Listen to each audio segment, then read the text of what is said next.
بسم الله الرحمن الرحيم.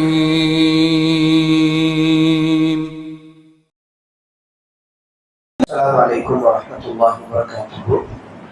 الحمد لله رب العالمين، والصلاة والسلام على أشرف الأنبياء والمرسلين نبينا محمد وعلى آله وصحبه أجمعين. أما بعد.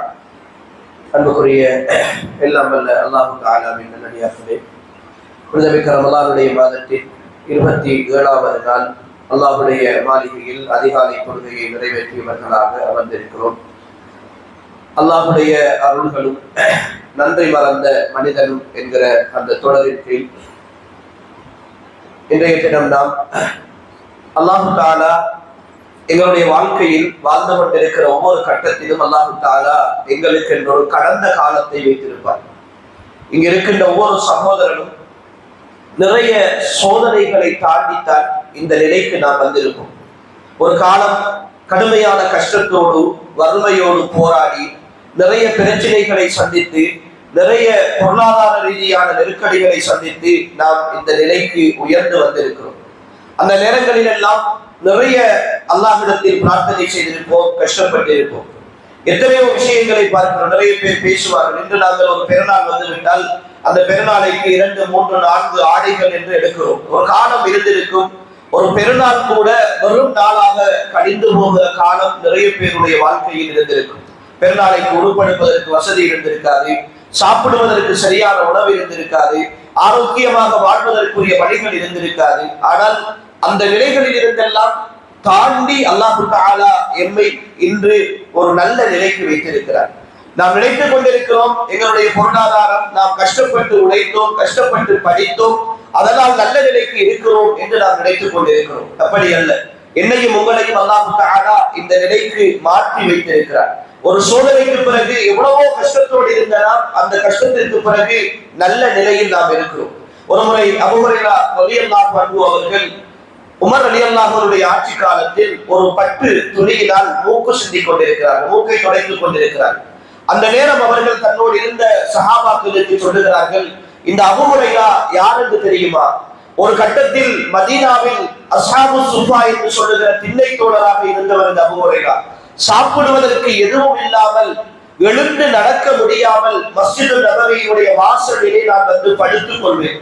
என்னை அடையாளம் தெரியாத மக்கள் என்னை ஒரு பைத்தியக்காரன் என்று நினைத்து என்னை எட்டி கடந்து என்னை மிதித்துக் கொண்டு போவார்கள். ஆனால் அவர்களுக்கு தெரியாது, பசியினால் சாப்பிடுவதற்கு எதுவும் இல்லாத இருக்கிற நிலையில் நான் அப்படி விழுந்து கிடந்தேன் என்பது அவர்களுக்கு தெரியாது. அப்படி என்னை கடந்து போன ஒரு காலம் இருந்தது. அப்படியான அபூ ஹுரைராவை அல்லாஹ் இன்று ஒரு பட்டு துணியினால் மூக்கு துடைக்கிற அளவுக்கு அல்லாஹு தஆலா வைத்திருக்கிறார் என்று அல்லாஹுக்கு நன்றி சொல்லுபவர்களாக அபூ ஹுரைரா ரலியல்லாஹு அன்ஹு அவர்கள் இருந்தார்கள் என்கிற செய்தியை பார்க்கிறோம். அன்புக்குரிய சகோதரிகளே, எங்களையும் அல்லாஹ் தஆலா அப்படித்தான். எவ்வளவோ பிரச்சனைகள், கஷ்டங்கள், வறுமை, வளமில்லாத சூழ்நிலைகளில் இருந்து ஏதோ ஒரு சந்தர்ப்பத்தில் அல்லாஹ் எனக்கும் உங்களுக்கும் அருள் புரிந்து ஒரு செழுமையான சூழலுக்கு வைத்திருக்கிறார். இந்த காலம் எங்களுக்கு எல்லாம் இப்படியே இருக்கும் என்று நாம் நினைத்து விடக்கூடாது.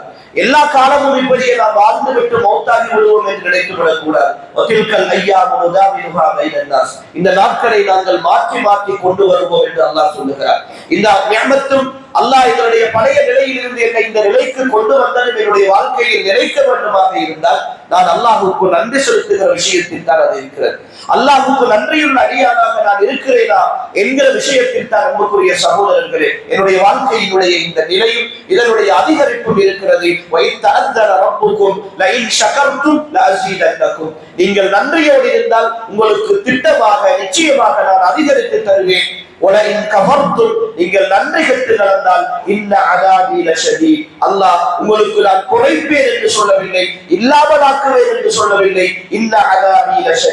என்னுடைய தண்டனை கடுமையாக இருக்கும் என்று சொல்கிறார். அது எந்த வடிவத்திலும் வரலாம், எந்த ரூபத்திலும் வரலாம். எல்லா காலமும் நான் உழைத்த உழைப்பு, நான் சம்பாதித்த சம்பாத்தியம், என்னுடைய படிப்பு, என்னுடைய கல்வி, நான் இன்று இவ்வளவு சம்பாதிக்கிறேன், இத்தனை ரூபாய் சம்பளம் எடுக்கிறேன், இத்தனை கடை வைத்திருக்கிறேன், வருமானத்தோடு இருக்கிறேன் என்று நாம் நினைத்தால் நாம் அல்லாஹுவை மறந்து வாழ்ந்து கொண்டிருக்கிறோம். அல்லாஹ்வுடைய நியமத்தை புறக்கணித்து வாழ்ந்து கொண்டிருக்கிறோம். அல்லாஹ் என்னை ஒரு நிலையில் இருந்து இன்னொரு நிலைக்கு கடத்தி இருக்கிறார். இந்த நிலையில் அல்லாஹ் என்னை வைத்து பார்ப்பார், எப்படி இருக்கிறேன், அவனுக்கு நன்றியோடு இருக்கிறேனா, பொருத்தமாக நடக்கிறேனா, என்னை சோதிப்பார்.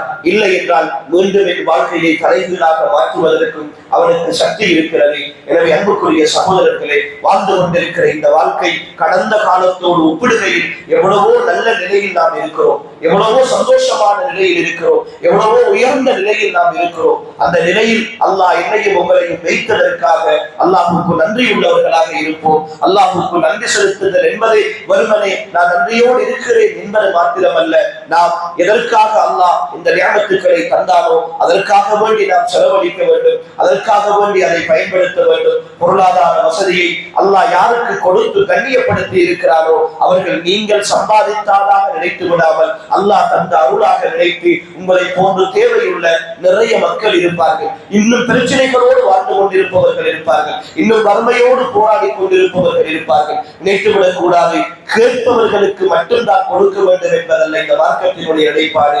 வெட்கத்தின் காரணமாக, சுயகௌரவத்தின் காரணமாக கேட்காமல் வெளியிலே அவர்களுடைய வெள்ளை ஆடைகளுக்கு பின்னால் மறைந்து கொண்டிருக்கிற எத்தனையோ சோழர்களை மறைத்த நிறைய நல்லவர்கள் இந்த பூமியில் வாழ்ந்து கொண்டிருக்கிறார்கள். உங்களுடைய குடும்பங்களில் கூட இருப்பார்கள். அவர்களை தேடிச் சென்று நீங்கள் கொடுப்பதும், அதற்காக அவர்களுக்கு உதவுவதும், அவர்களுடைய புன்னகையையும் சந்தோஷத்தையும் நீங்கள் கண்டு ரசிப்பதில் தான் அல்லாஹ்வுக்கு செய்கிற மிகப்பெரிய ஒரு நன்றி கடனாக இருக்கும். யாரையெல்லாம் அல்லாஹ் அந்த வாழ்க்கையில் இருந்து இந்த வாழ்க்கைக்கு மாற்றி இருக்கிறாரோ அத்தகையவர்கள் புரிந்து கொள்ளுங்கள், இந்த வாழ்க்கையை தந்த ரப்பு அவன் மிகப்பெரியவன், மிக அருளாளன். இந்த வாழ்க்கையை நிலைக்க வேண்டுமாக இருந்தால் என்னுடைய கடந்த காலத்தில் இருந்தவர்களை போன்றவர்களை நான் கவனிக்க வேண்டும் என்கிற விஷயத்தில் நன்றி உள்ளவர்களாக இருங்கள். எல்லாம் வல்ல அல்லாஹ் தஆலா என்னையும் உங்களையும் உண்மையாக ரப்புக்கு நன்றி செலுத்தக்கூடிய நல்லடியார்கள் கூட்டத்தில் சேர்த்தருள்வானாக.